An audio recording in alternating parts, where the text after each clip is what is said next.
Today we have our friends from Sweden, belong to Lutheran Church, our next door church.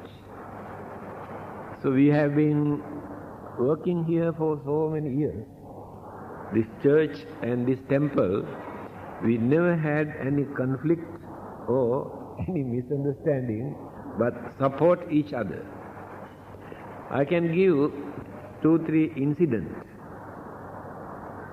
Many years ago, when I was sleeping at midnight, I heard telephone is ringing. So I went to the telephone, then heard, this is your neighbor, Lutheran Church. I saw some boys running over the wall. Please be aware of it. So we opened the door and found out 3 boys have entered into the compound and again ran away. So they have seen this and informed us.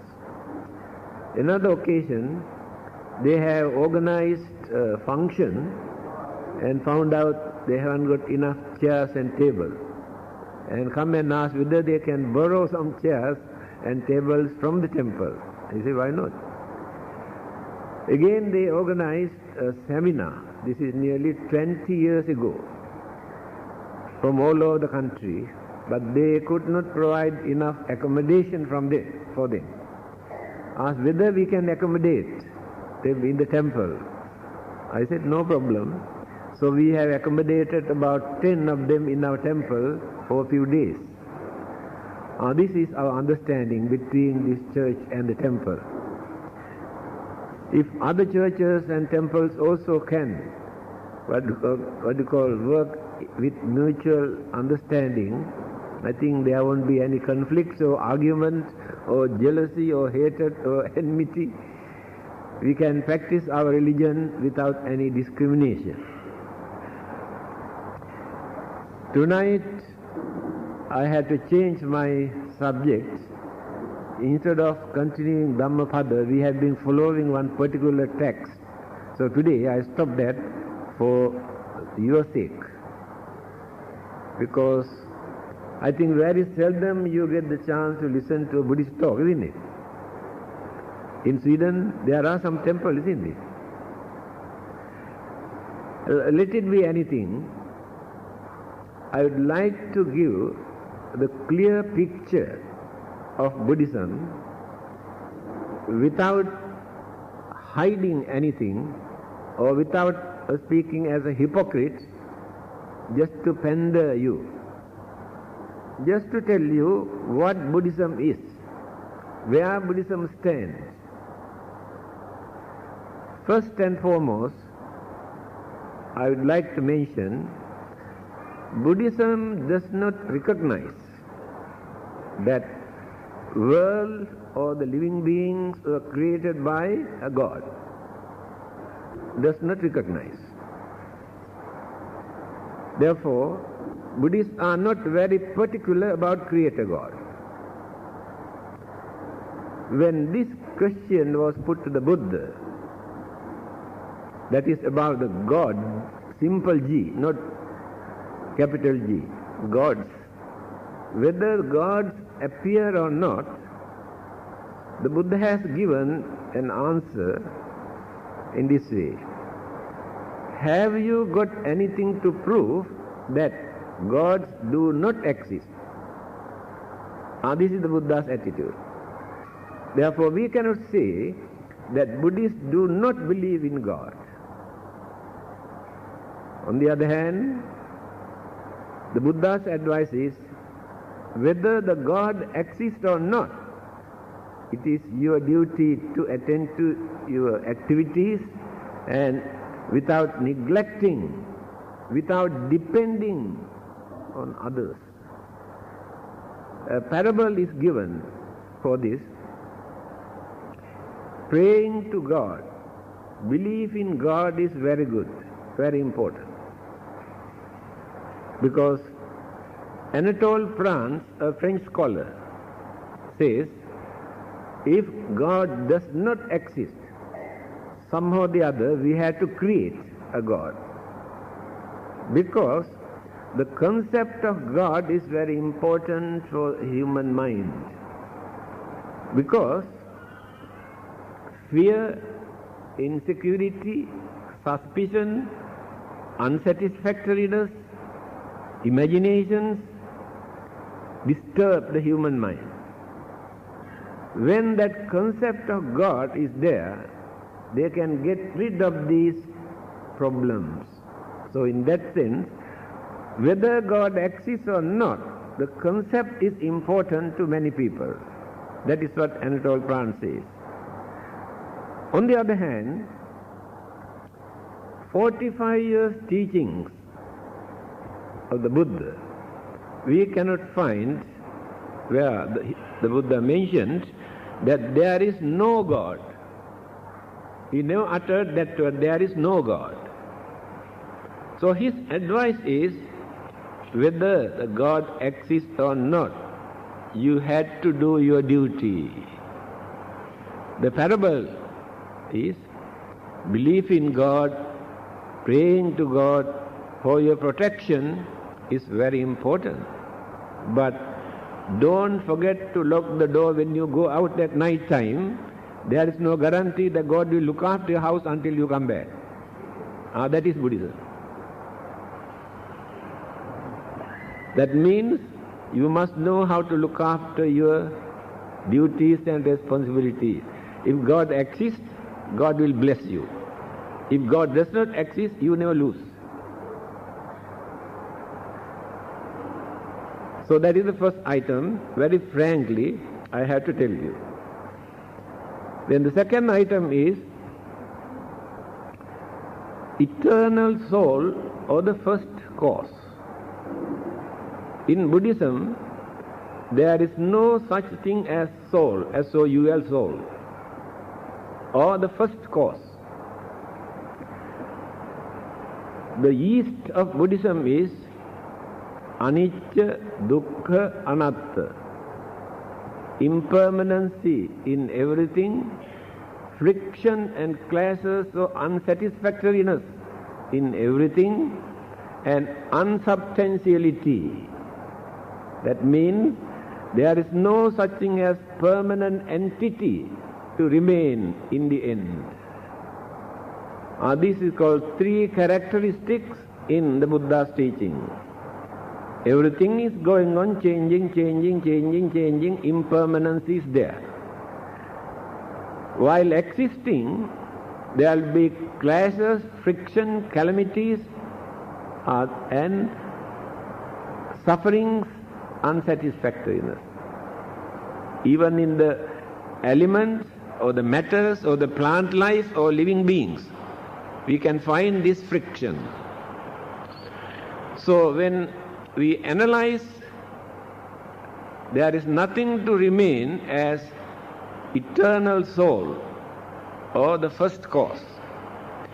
Scientific analysis given by Albert Einstein, he says, when we analyze the whole world, or the whole universe, there is nothing to remain as an entity, but only vibrations or waves.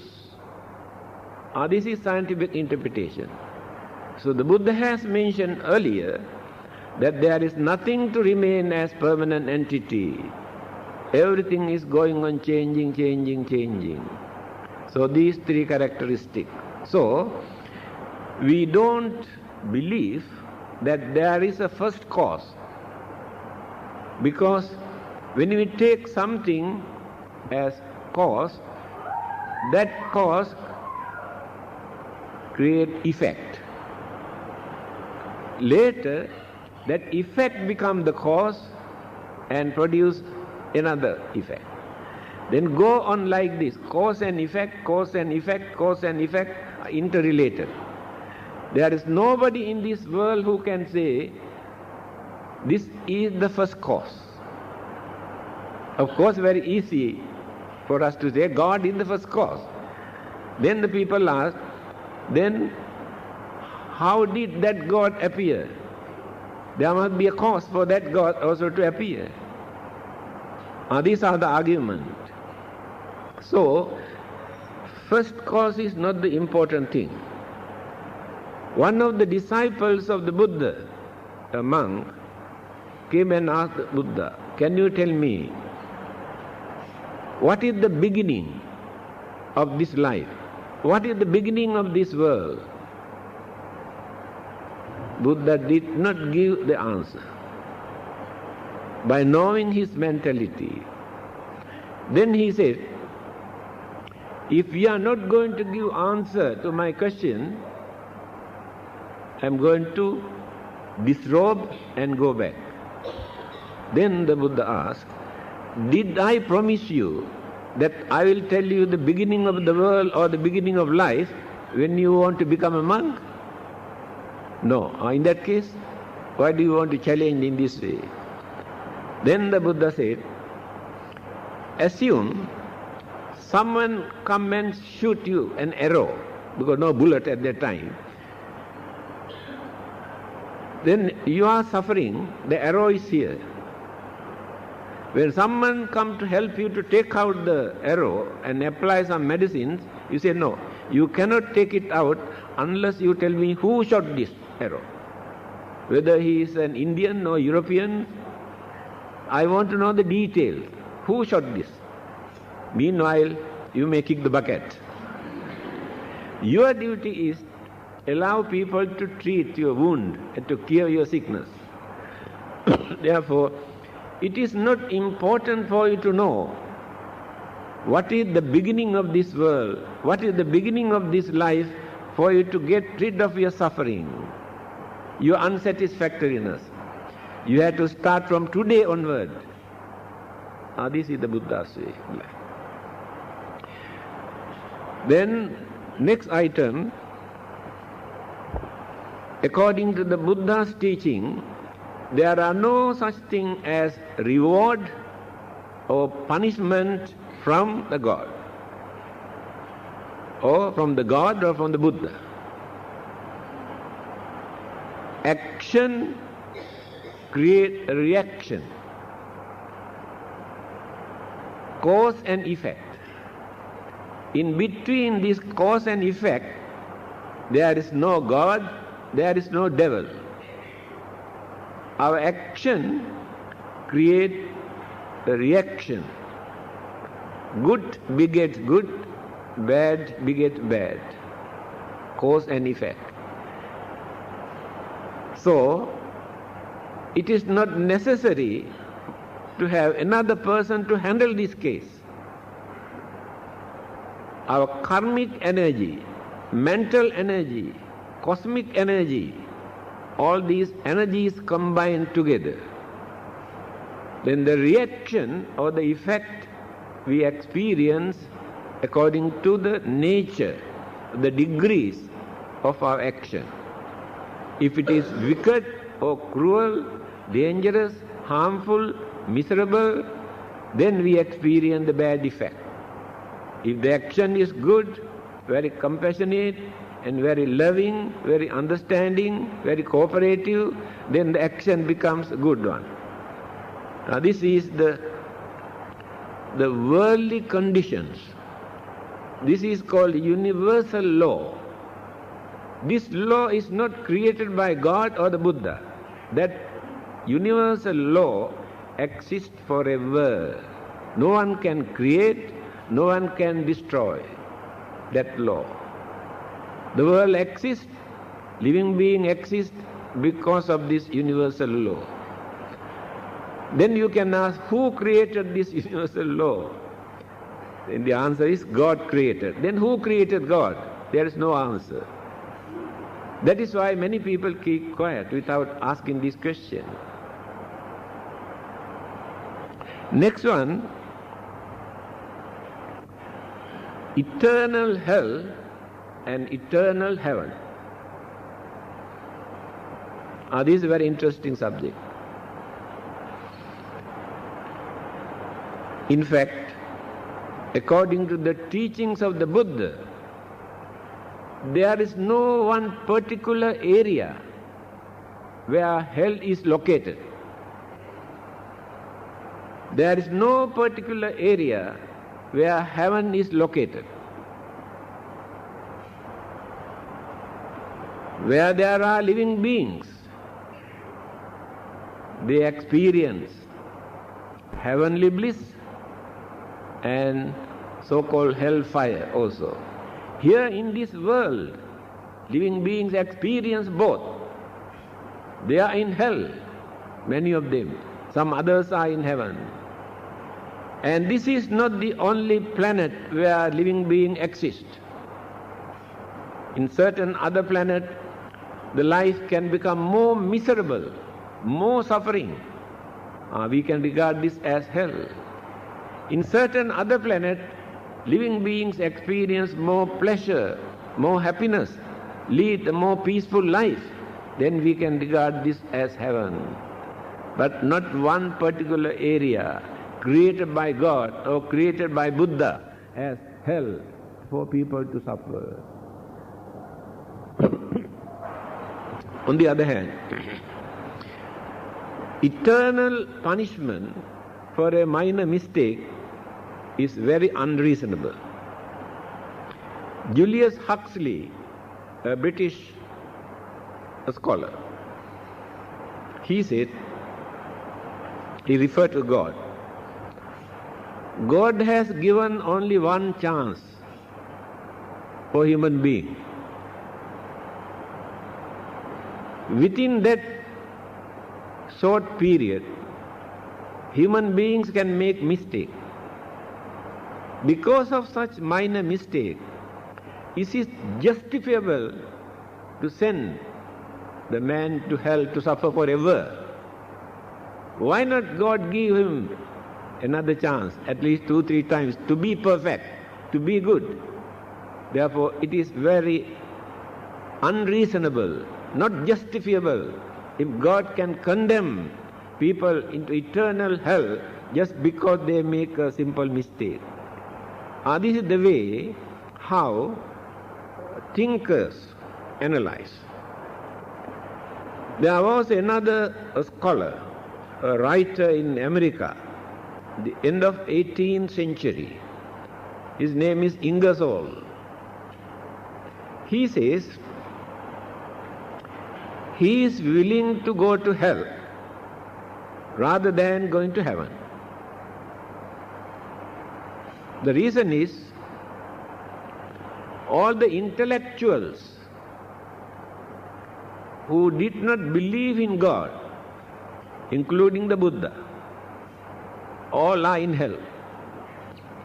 Because they did not believe in God, so God condemned them to eternal hell. They are suffering there. Now if I go to hell, I can meet those intellectuals. I can have a nice time there with them. But heaven is only good for playboys, not for me.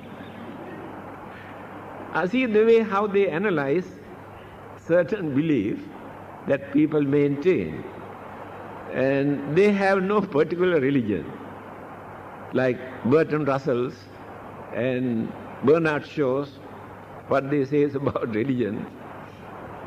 But we had to think, open our mind. We should not be so orthodox and religious fanatics to uphold certain belief when scientists, psychologists, great thinkers, philosophers, rationalists have condemned not only in one particular religion, even in Buddhism.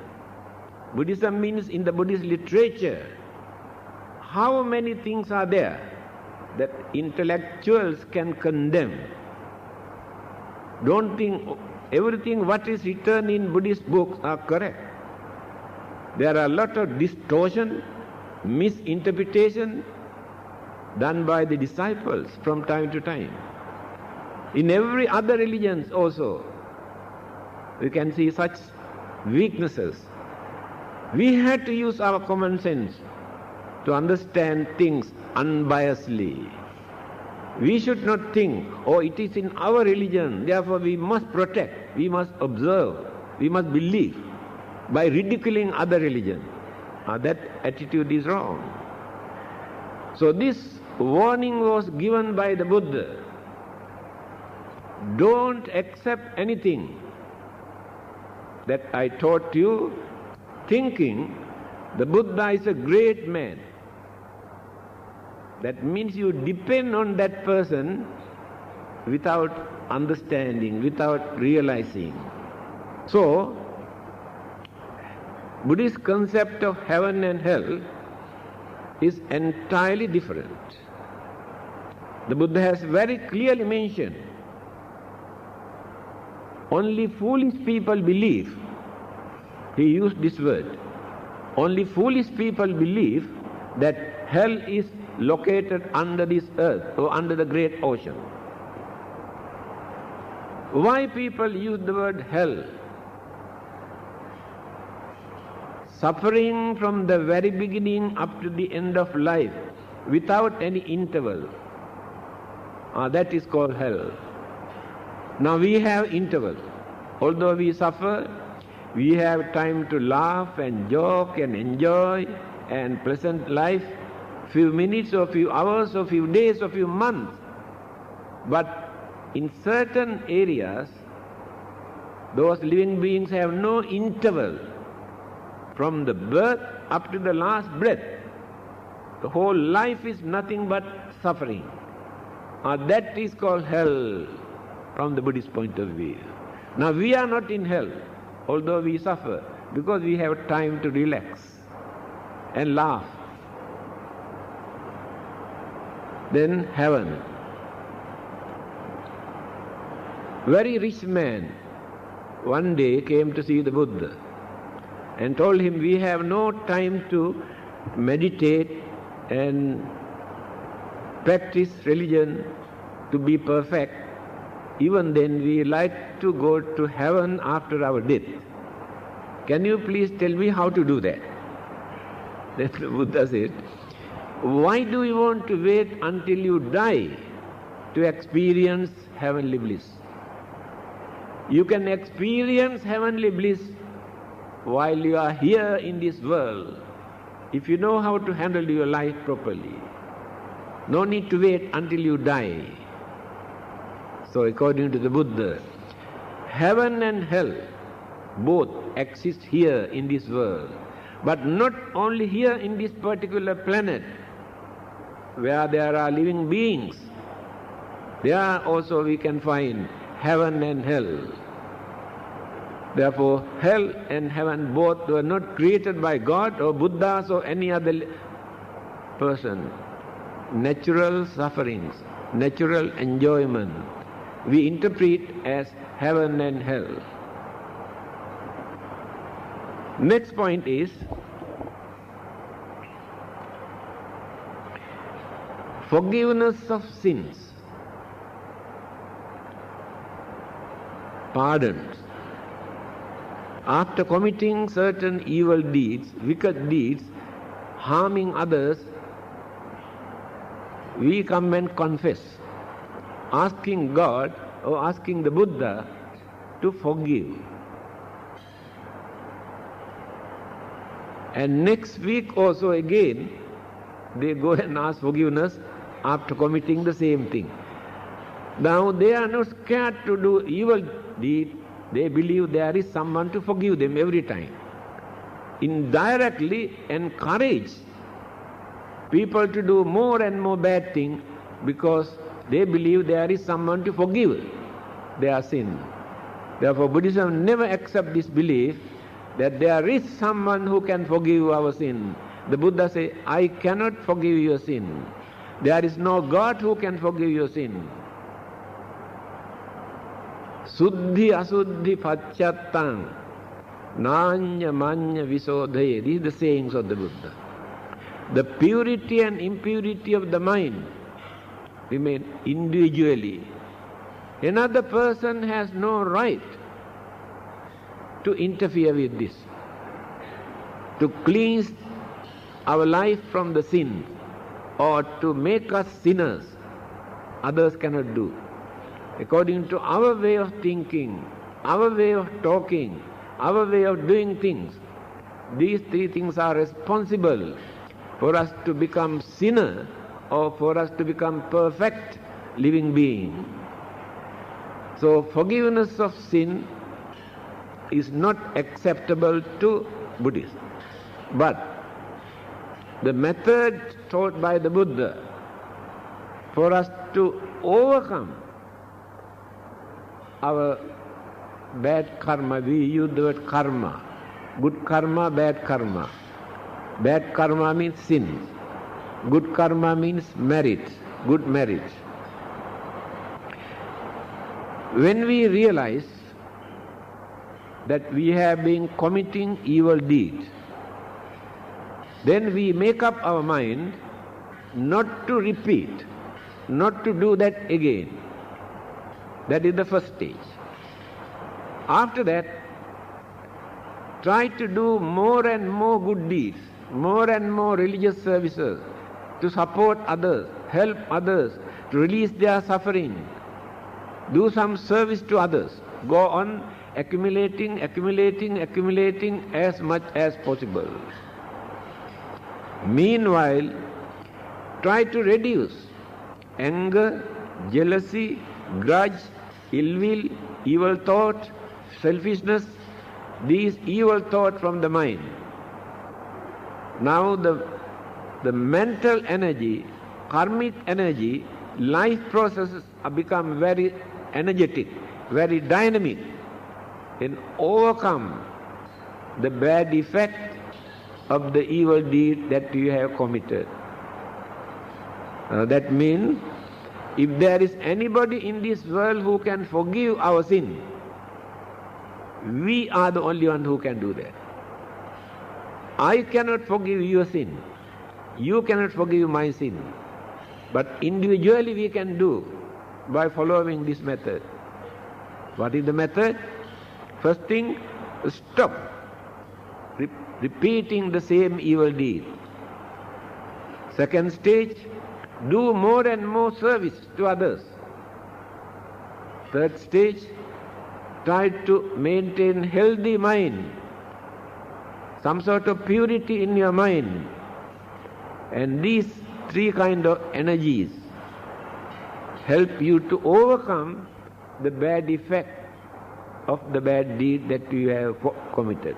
Not by worshipping and praying to any god or any Buddhas. It doesn't work.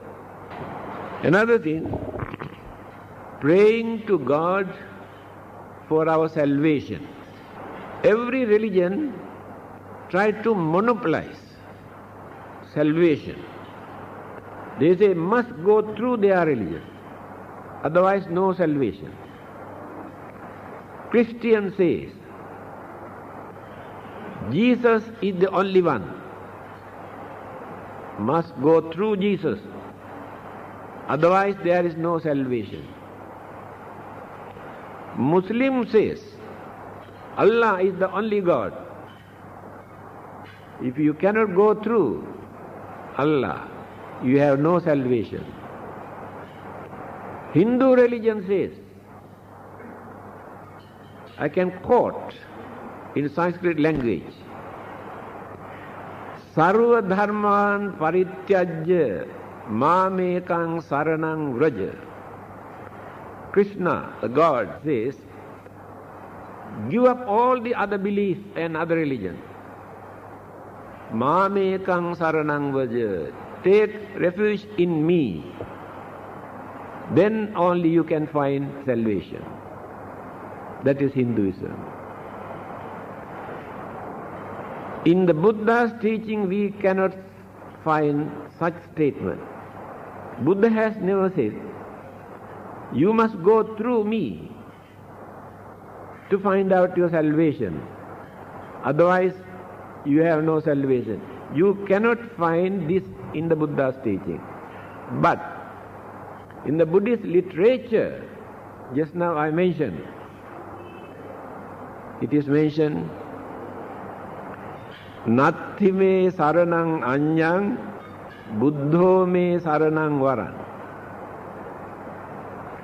I do not take refuge in any other teachers or any other masters, any other gurus. Buddho me saranang varan. I take refuge only in the Buddha. But this is not the Buddha's saying. Disciples have written these things in the Buddhist literature. So in simple language, what I am going to tell you, Buddhists do not believe, according to the teachings of the Buddha, that Buddhists are the only people who can go to heaven according to their language, heaven. Here we take for salvation. But when we analyze the Buddha's teaching, we can understand.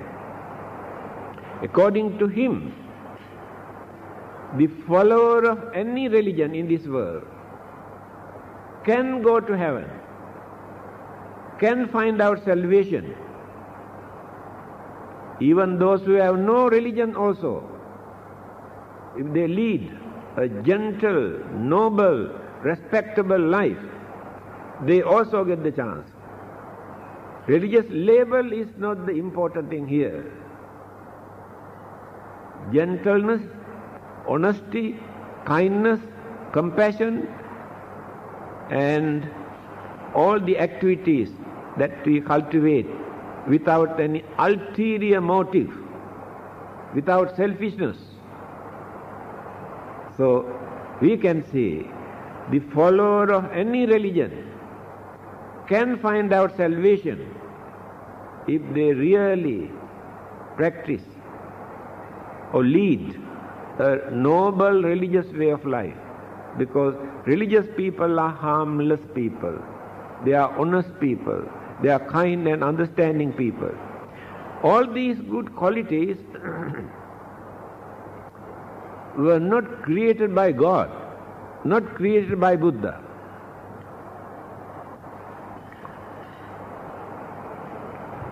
According to our experience, our understanding, we cultivated these good qualities as humanism at the beginning, cultivated as humane qualities.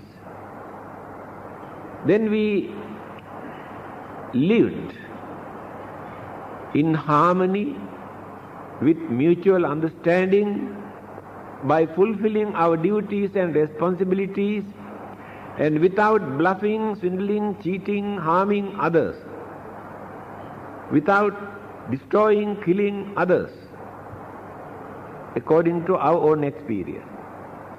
So we have cultivated humanism up to that maximum level. Meanwhile, we also developed the concept of God. After developing and developing that concept, they have personified, transformed into a figure as God.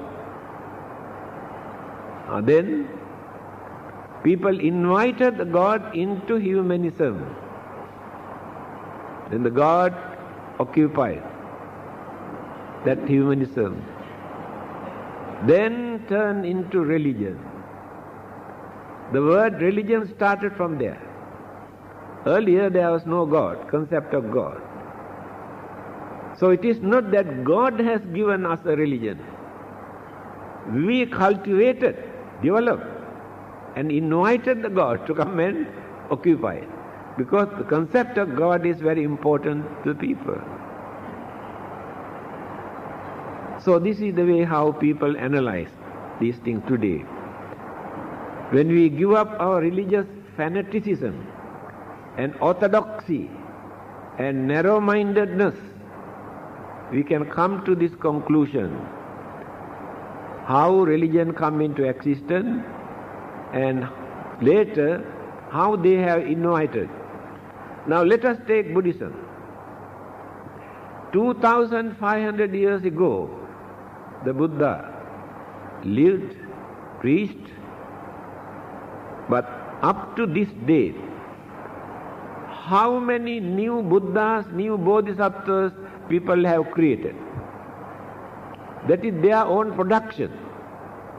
People produce Buddhas, people create Bodhisattvas, to introduce Buddhism.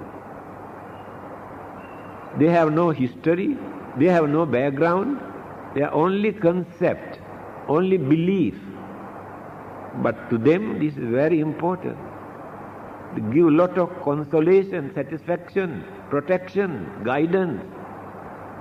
In every religion, these changes from time to time take place.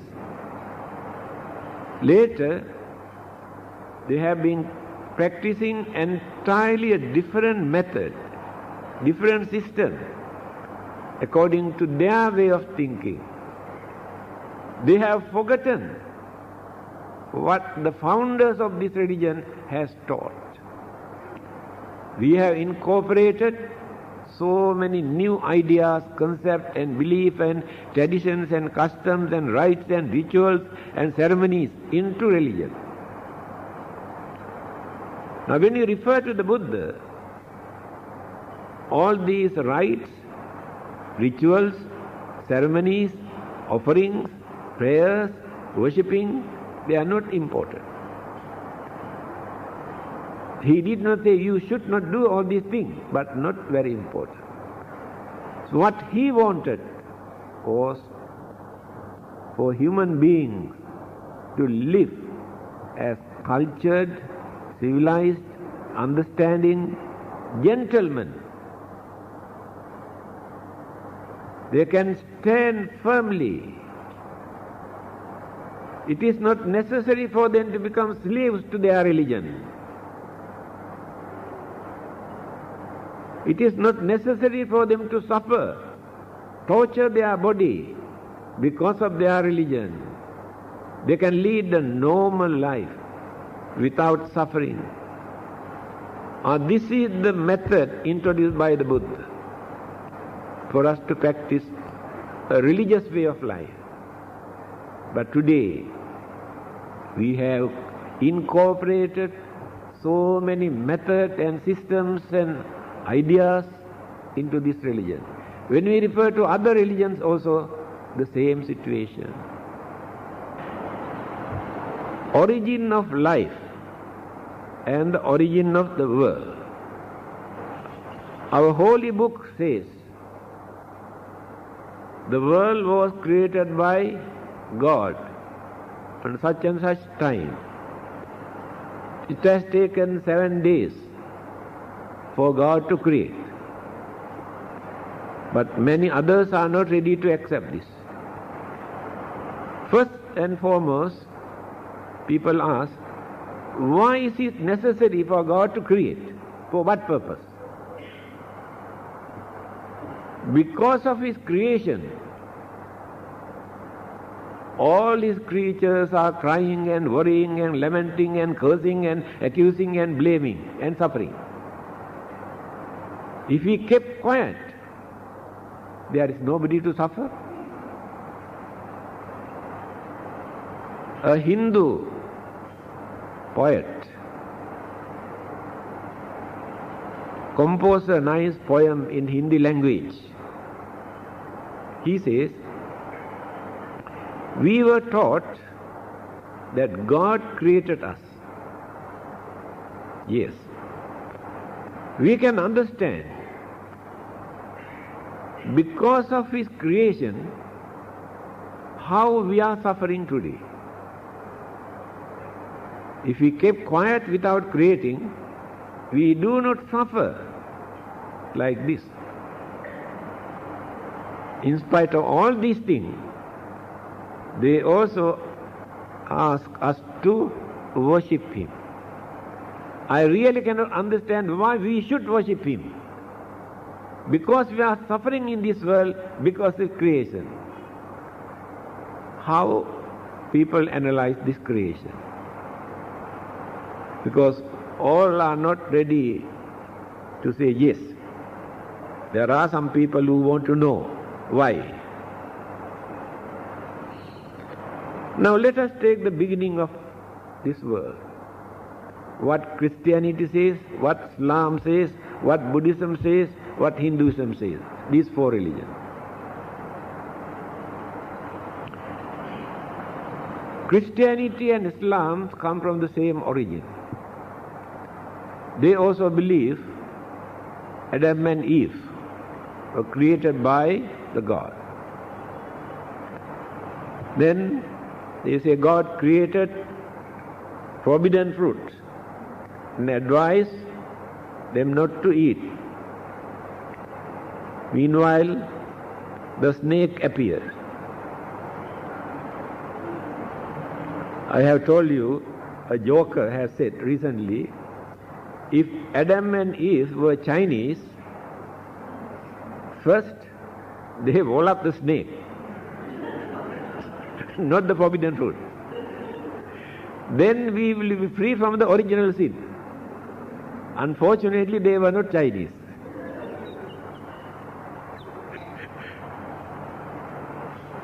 Just because of that, we have become sinners. Temptation was created by the devil for them to eat the forbidden food. All right?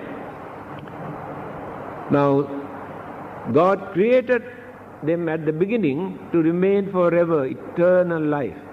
No sickness, no old age, no death, no suffering. Just because of that original sin, the whole mankind is suffering today.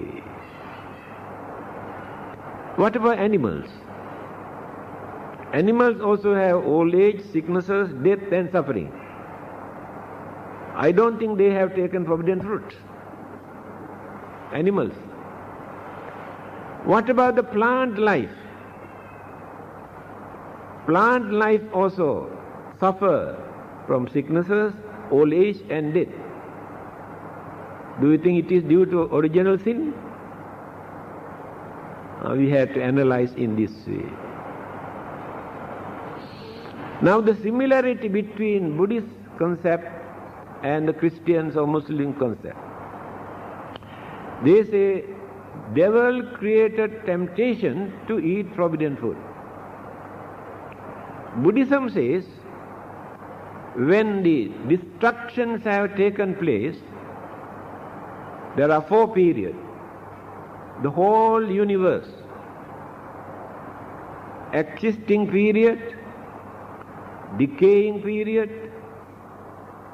and disappearance, empty. 4 periods. Whole universe, but not at once. If anything come into existence, it is due to the combinations of elements or energies. This bundle cannot remain forever without changing, without disintegrating, without dissolving. So this world now exists. We don't feel. It's going on decaying. How many 100,000 or how many millions of years, we do not know. It is decaying. No one can stop it. It's not created by anybody to do that. Then, after that, disappear. This particular globe, we talk only about this. What about others? Galaxies, how many millions and millions of galaxies are there where there are some living beings? So when this one is completely disappeared, all the living beings again exist in some of other planet where there are living beings. After a long period, those dispersed particles, they have magnetic power, again started to combine. That combination supported to form this earth or this globe, this planet again. Then the atmosphere is ready for life to exist. 2 devas from those heavenly life, they do exist. They are not creator God. having seen this particular island or this earth come down, when they came down, they had a very tempting aroma from the earth. So they wanted to test. Wonderful taste.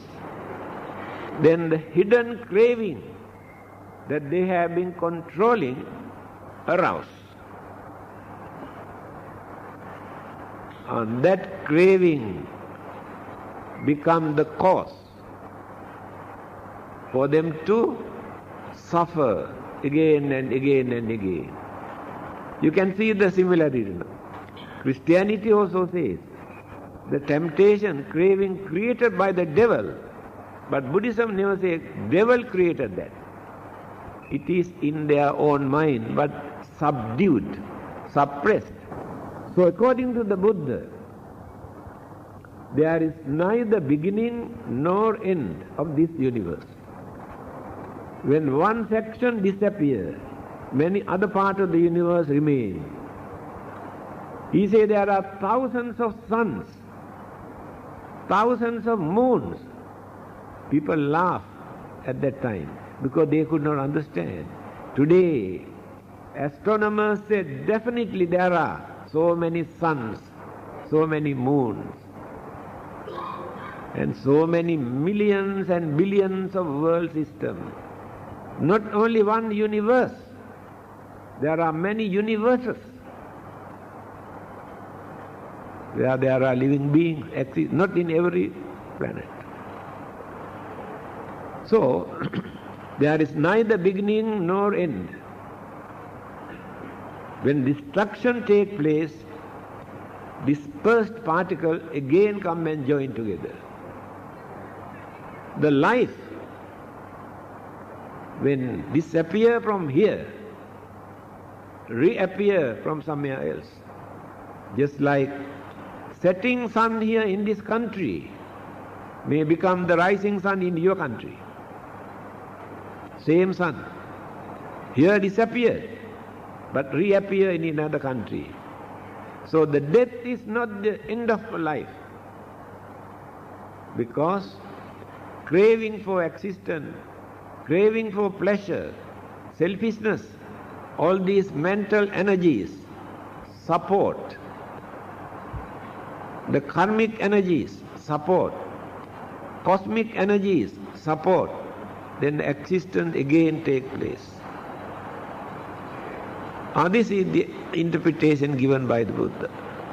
So, he says it is utter wastage if we try to find out the beginning of our life and beginning of this universe or the world. Ending means beginning. Then that beginning will be ended later. This is a circle. Then how to find out the beginning? There is no beginning, there is no end. World cycles, life cycles, always turning like this.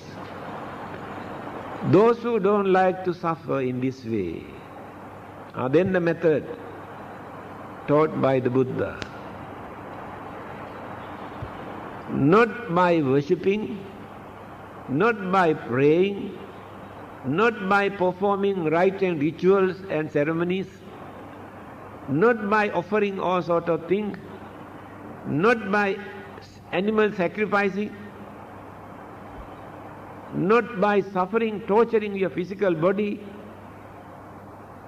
but by cultivating your life, your moral conduct, your behavior, the purity in your mind, by eradicating all the evil forces from your mind. Then you will find out your salvation. So Buddhists do not depend on another person, either the God or the Buddha, to gain their salvation. The Buddha very clearly said, Tumbhehi kiccang atappan akkhataro tathagata. The Buddhas can tell you what to do to find out your salvation, but you have to do that. Don't wait until another person do for that. Another person cannot do that for you. So your duty is to use your effort and knowledge and energy if you don't like to suffer. Simply by worshipping to another person, you cannot see the end of your suffering. Because they have no right, they have no jurisdiction to handle your life. Because you are responsible for your life. Before Buddhism came into existence, people had different kinds of belief. Just now I mentioned the concept of these four religions about their salvation. Beginning of the world, how we differ. Christian says, for your salvation you must go through Jesus. Muslim says you must go through Allah. Hindus say you must take refuge in Hindu God, otherwise there is no salvation. The Buddha never said you must go through the Buddha, otherwise there is no salvation. Now it is clear. Origin of the world, Christianity and Islam, God created within 1 week world and the living beings and everything. Hinduism says, it is scientific. Hindu concept of creations of this world is very scientific. Hindu says, of course God must be there. First, God created elements one by one, like wind, heat and energy and solidity, one by one. After creating these elements, then plant life appeared. When the plant life started to develop, amoeba, the tiny creature, appeared. This is a gradual development. Later this amoeba transformed into some other forms of living being. So went on developing and developing and developing. When come into human form, God created the soul. Because in animals they don't believe that they have soul. Then the human beings appear. After that, the way how they use this life, direct them toward either this way or this way. As long as impurities remains in their soul, there is no salvation, according to Hinduism. When they go on purifying all the taint or the dirt they have added into the soul, one day when that soul is completely perfect, completely pure, then the Brahma, the Creator, absorb this soul into Brahma world. That is called union with the Brahma. That is their final salvation. Now others say, to be with Lord. When somebody dies, or they advertise in the newspaper also, so and so passed away, to be with Lord. This is the concept. But Buddhists never say, so and so died to be with the Buddha. I have never heard, because it doesn't work. So, This system, this belief, this concept, people maintain according to their respective religion. So the Buddhism says there is no such thing as soul. Then what is that? To be born again if there is no soul. That is what many people cannot understand. Buddhism says the word Atma or soul they have introduced due to lack of understanding of human consciousness.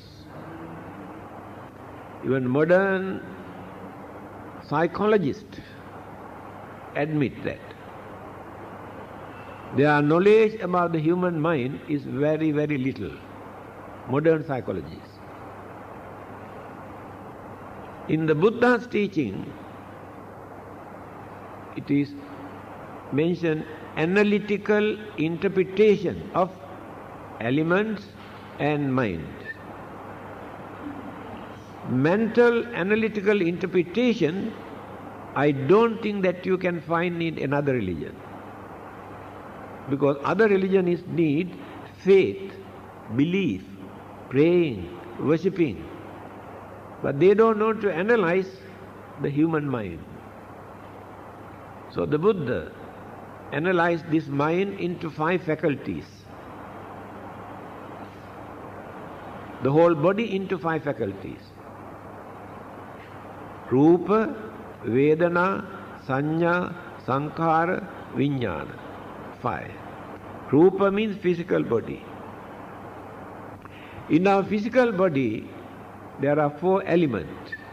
This is the combinations of 4 elements.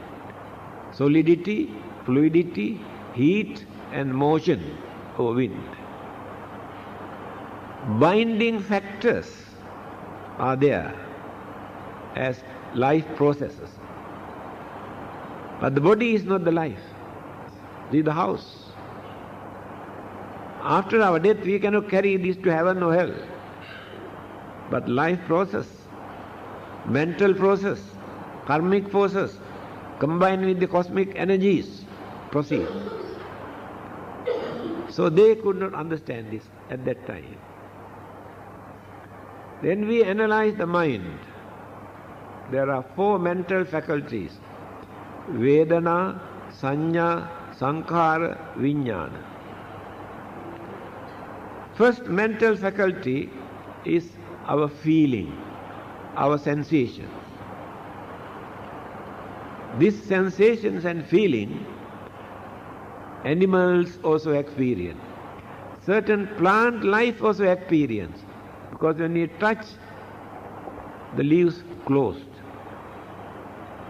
Sensation, feeling. Then Sanya, recognition, identification, understanding that this is so and so, this is good, this is bad, this is cruel, this is very useful, all done by that particular mental faculty. Third one, Sankhara. All our mental activities. We have storehouse of consciousness. Modern psychologists introduced this as the storehouse of consciousness. In this storehouse of consciousness, all our good karmas and bad karmas, good deeds and bad deeds, reflected, deposited there. Occasionally, focus to our normal mind from the subconscious mind. Within this lifetime, we have accumulated so much mental energies, wholesome and unwholesome, in the storehouse of consciousness. And we have been spending so much energy that we have accumulated to lead this life. So that is more or less like battery. We recharge by adding some more and spend by running. Just like a battery of a motor car. By running, we charge the battery. And waste also, both. We spend, we charge. So our life is exactly like a battery. When we work, when we enjoy, when we suffer, we spend our energy, what we have accumulated, we recharge the battery again for our journey. We had to work towards our final goal. We are far away, far behind. That is called consciousness from the Buddhist point of view. Last one is Vijnana. Vijnana is more advanced than normal mind. When the mind catch object from outside through the five senses, when our sensations of feeling or recognition or mental formation contribute toward the mental energy again, when our imagination, mental concept contribute toward the mental energy, it will become consciousness, very rich. In that consciousness there are so many ingredients. When we are going to die from this world, when we are going to depart, that consciousness transmit from here.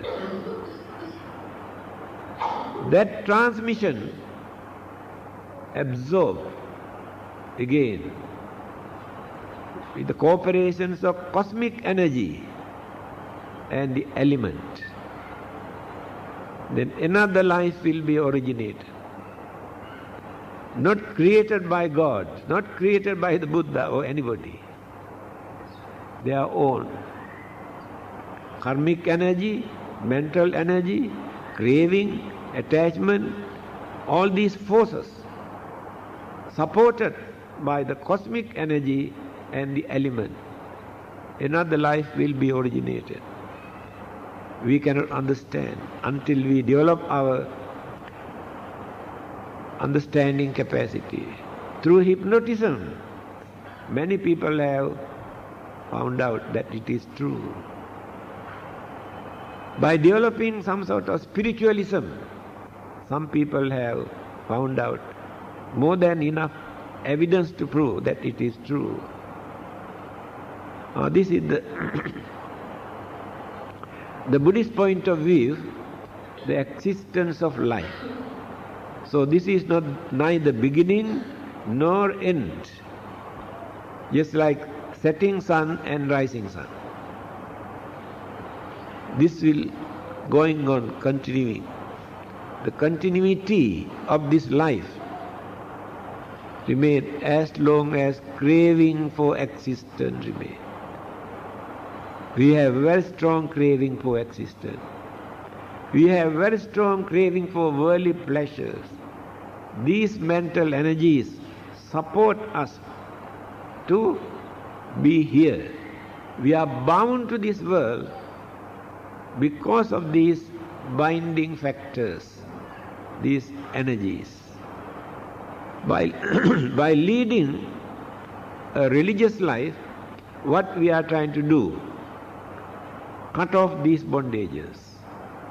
So when we cut off these bondages, then we get the chance to go up higher and higher and higher and higher. Upward journey. Upward means spiritual way. Then the life becomes more meaningful, more noble, more respectable, become harmless, later find out the salvation. I think it's better to stop here. Why not we allow our friends to ask some questions? Yeah. I'd like to use the mic. Let me then, on behalf of this group coming from the far north country, Sweden, express our gratitude to your lesson and to what you have given us concerning your faith, your way of living, and how you want to live the life given to you here on this earth. Thank you very much. Thank you very, very much for this. Thank you very much. Thank you very much for your understanding. Anyway, let us bless our friends. Blessing is blessing, whether you are Christians or Buddhists or Hindus. I remember when I was in St. Vincent Hospital in Sydney, for my bypass operation, a lady came with the Bible, but I was not wearing this robe in the hospital. She told me, tomorrow morning, that your operation will be conducted. This is a very serious operation, therefore you must be Holy Communion. I say, good, very good. Then started to pray and recite something and said the passage of Holy Bible. When she is completed, I said, Amen. Within few seconds, a group of students from New South Wales University, all are Chinese from Malaysia, came to see me. This lady also standing there. They came and kneeled down and paid respect according to their custom. This lady was watching. Then she whispered to one of these boys, who is this man? Then they said, he is our chief reverend from Malaysia. Oh my God, I never knew that. She came to me and apologized. Then I asked, why do you want to apologize? I really appreciate for what you have done for me. You have done with kind heart to help me, to support me. And I am a Buddhist. I am not a fanatic. Blessing is blessing. Whether it comes from Christians or Hindus or Muslims or Buddhists, or it comes from the heart.